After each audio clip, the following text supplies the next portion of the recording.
facility, Abudu, another education hub to train teachers, particularly teachers to teach basic education, and not just another school, but with practical laboratories.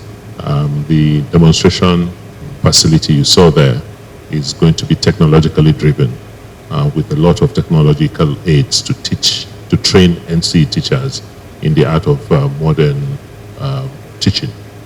So we, as you know, we don't like doing things half measure.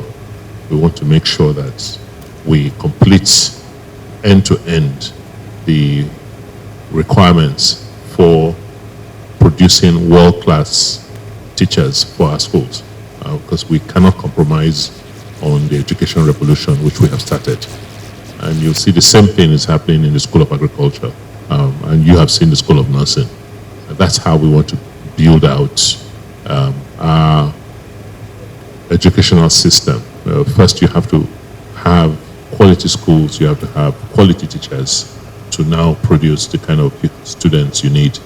But all of this will be focused again, producing people who can get jobs. Since it's not going to be occupied, if you clear it now and it's not being used, it will grow. So hopefully by August, September, when we have finalized what we're doing, it will be cleaned up. In fact, they are going to come back here in the next few weeks to begin to green and landscape this facility.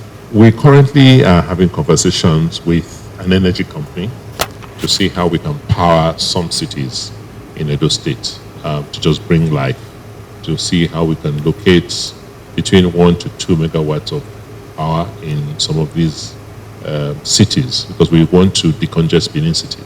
I want to see how we can begin to disperse population, create activities outside Benin City.